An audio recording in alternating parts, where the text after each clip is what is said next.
What's the difference between a warning and a prophecy? A warning can be ignored. Sergeant Lisa Moreno gave her command a warning, specific, detailed, backed by data and analysis. Major attack, three-pronged assault. 48 hours from now, they filed her report, thanked her for her diligence, then went about their day. When the attack came exactly as she predicted, her warning became something else. A prophecy no one had believed until it was too late.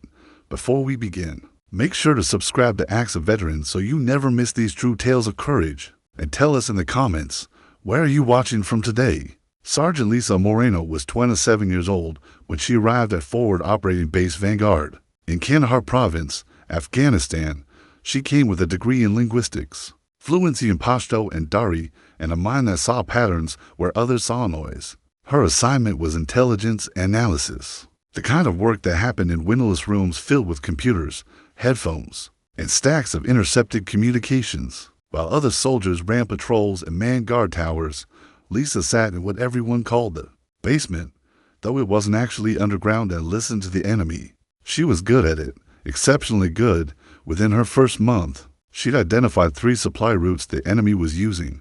Within 2 months, she'd mapped the communication network of a local Taliban cell. But being good at intelligence work didn't earn respect the way combat experience did.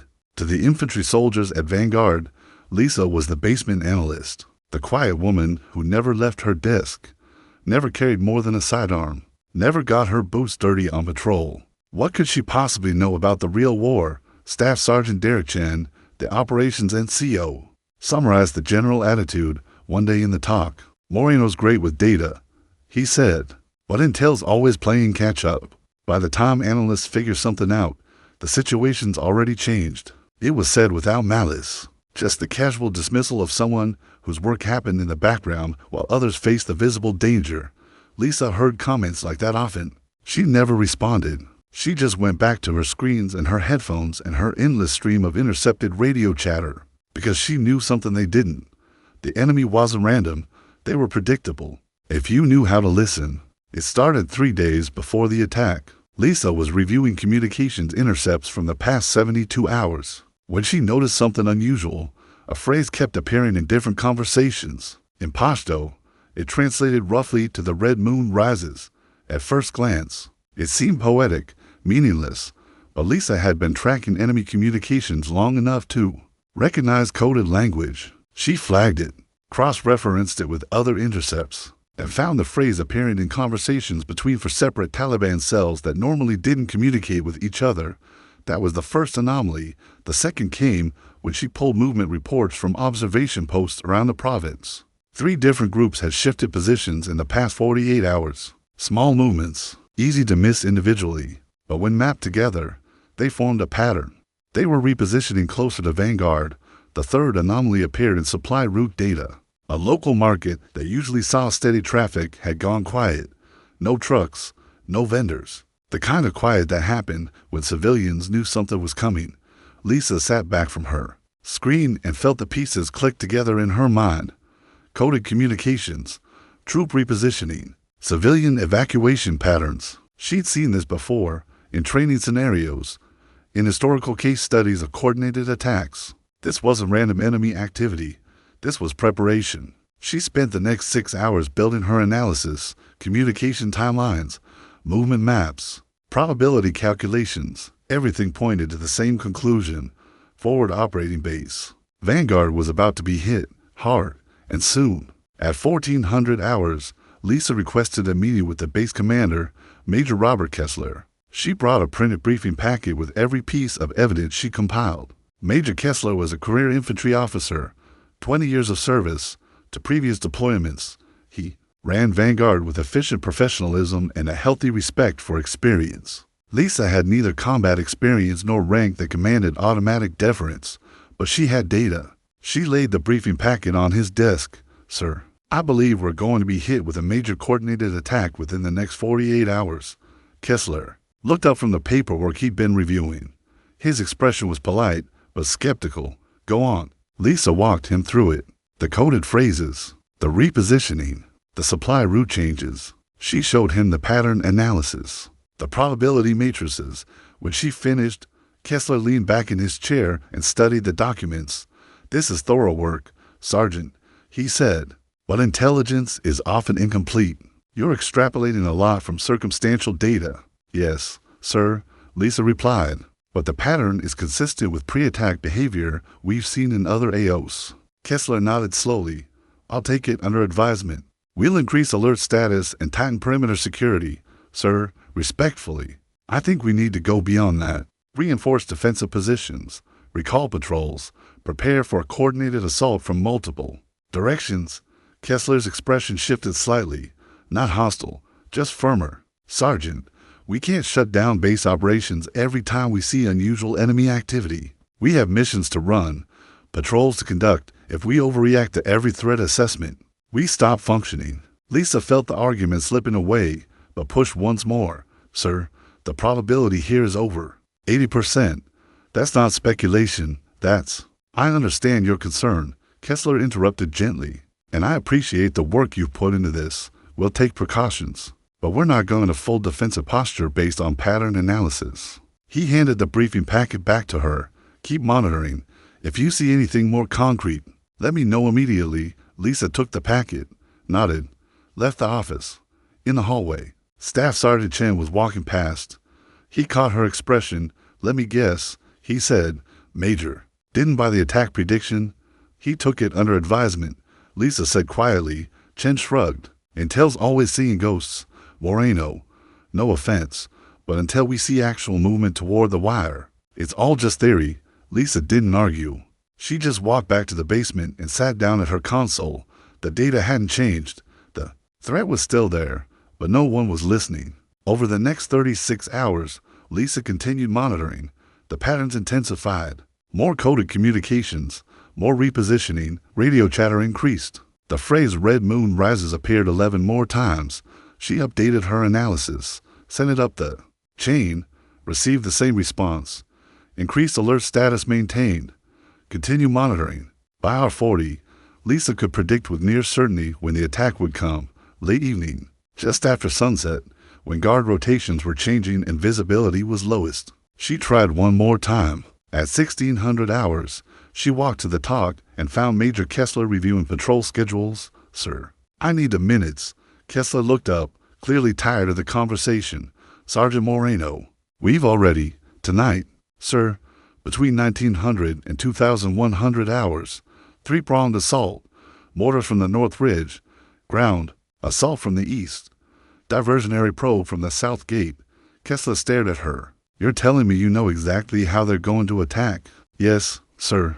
The communication patterns make it clear. They've coordinated timing, assigned sectors. This isn't opportunistic. It's planned."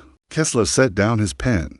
"Sergeant, I respect your dedication, but you're asking me to believe that you, sitting in a room listening to radio chatter, know more about enemy intent than our patrols, our observation posts, and our human intelligence networks. I'm asking you to believe the data, sir." Kessler's jaw tightened. "The data is incomplete. It's always incomplete. You're reading tea leaves, Sergeant." Lisa felt the frustration rise, but kept her voice steady. "Then let me be wrong, sir. Reinforce positions. Recall the Eastern Patrol. Stage QRF at ready status. If I'm wrong, you lose nothing but a few hours of heightened readiness." Kessler looked at her for a long moment. "We're already at increased alert. I'm not pulling patrols and scrambling the base because of pattern analysis." He turned back to his paperwork. "Dismissed, Sergeant." Lisa left the talk, walked back to the basement, sat at her console, and watched the clock tick toward evening. She'd done everything she could, presented the evidence, made the case, warned them with every tool she had. Now all she could do was wait. At 1847 hours, the first mortar round hit. It slammed into the northeastern corner of the base, near the vehicle depot. The explosion shattered the evening quiet. Alarms blared instantly. Before anyone could react, the second round hit, then the third, then a dozen more in rapid succession.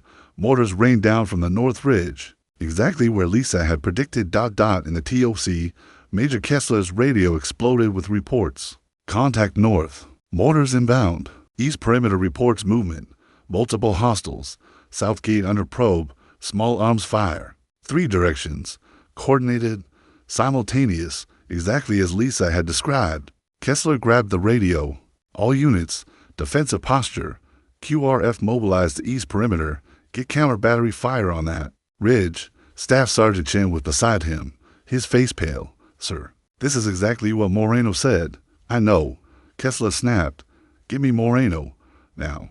In the basement, Lisa was already moving. The moment the first mortar hit, she grabbed her gear and her laptop. She knew what was coming next. Command would need her. She sprinted to the TOC, burst through the door. Kessler turned to her immediately. Moreno, tell me what we're facing. Lisa set her laptop on the table, pulled up her analysis. Three-pronged assault, sir. Mortars are suppression to pin us down. Main assault is coming from the east. That's where they've staged the most fighters. Southgate probe is a diversion. To split our response. How many fighters? Based on communication intercepts. Approximately 150 to 200. Organized into 3 cells. The eastern cell is the primary threat. Kessler processed it instantly. Chen, shift QRF focus to east perimeter. Secondary team reinforces south. Get air support on that mortar position now. Yes, sir. Kessler looked at Lisa.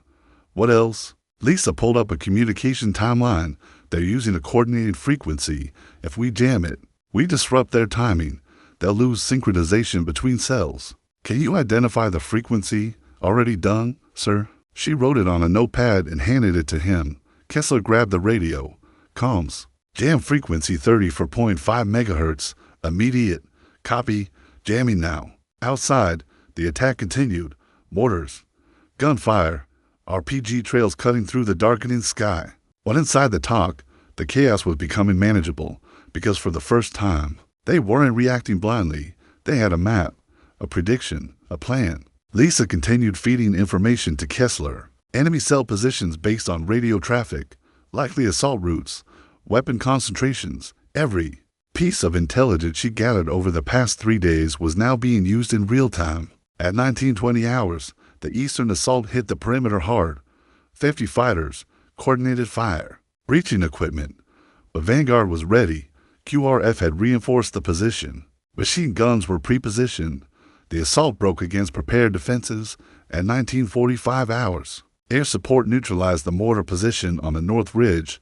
The bombardment stopped. At 2015 hours, the southern probe retreated under heavy fire. By 2100 hours, the attack was over. The enemy had withdrawn, leaving behind casualties and equipment. Vanguard had held. Casualties were light. 3 wounded, 0 killed. The talk went quiet. Soldiers stood in stunned silence, processing what had just happened. Major Kessler turned to Lisa. His expression was difficult to read. Sergeant Moreno, he said quietly, you predicted this down to the hour. Lisa nodded once. Yes, sir, and I didn't listen. You. Increase alert status, sir. That helped. Kessler shook his head. I should have done more. I should have believed you. He looked around the talk at the faces of soldiers who had just survived an attack that could have been catastrophic. You saved lives tonight, Sergeant. Not with a rifle. With intelligence. With analysis. With a warning I was too stubborn to fully hear. Staff Sergeant Chen approached, his face serious. Moreno, he said, I owe you an apology. We all do. Lisa shook her head. You don't owe me anything, Staff Sergeant. We all did our jobs. No, Chen insisted. You did more than your job. You saw what we couldn't, and you kept pushing even when no one listened. Over the next hour, word spread through the base. The quiet analyst had predicted the attack, had given them 48 hours of warning, had provided real-time intelligence that saved the base. Soldiers who had never spoken to her before stopped by the basement to say thank you, to apologize for dismissing her, to acknowledge what she'd done. Lisa accepted it all with quiet grace. She didn't gloat, didn't lecture. She just nodded and went back to her screens. Because the war wasn't over. The enemy was still out there, and she was still listening. 3 days later, Major Kessler called Lisa to his office. When she entered, he was standing with the battalion commander, Lieutenant Colonel Sarah Hayes. Sergeant Moreno. Colonel Hayes said, Major Kessler has briefed me on your actions before and during the attack. Your analysis was exceptional. Your persistence potentially saved dozens of lives. She handed Lisa a small case. The Army Achievement Medal for outstanding service. But more importantly, I'm making a change to how intelligence is integrated into our operations. Hayes looked at Kessler. From now on, intelligence assessments will be presented directly in command briefings, not as supplementary information as primary strategic input. She turned back to Lisa. Your voice matters. Sergeant, we should have been listening from the start. Lisa took the metal case, felt the weight of it. Thank you, ma'am, but I was just doing my job. Hayes smiled slightly. The best soldiers always say that. In the months that followed, Forward Operating Base Vanguard operated differently. Intelligence briefings became central to planning. Lisa's assessments were heard, considered, and acted upon. When she flagged a pattern, patrols adjusted. When she predicted enemy movement, defenses prepared. She prevented more attacks before they happened, not through combat, through analysis, through seeing what others missed. New analysts arriving at Vanguard heard her story. The sergeant who predicted an attack 48 hours in advance and saved the base. Some of them idolized her, asked for mentorship, wanted to learn how she saw patterns in the noise. Lisa taught them the same thing she'd always known. Listen to the data, trust the patterns, and never stop warning people, even when they don't want to hear it. Because in intelligence work, being right isn't about glory. It's about keeping people alive. And sometimes, the quietest voice in the room is the one that saves everyone. Moral: the loudest warnings aren't always the most important. Sometimes the person sitting quietly in the background, reading data and seeing patterns, is the one who knows exactly what's coming. True intelligence isn't just about gathering information. It's about having the courage to speak up when no one wants to listen. If this story moved you, don't forget to show your support. Subscribe to Acts of Veterans for more true tales of courage, sacrifice, and honor. Stories that remind us of the quiet strength carried by those who serve. Tell us in the comments, where are you watching from? We love seeing how far these stories reach. Until next time, stay safe, stay strong, and never forget the heroes among us.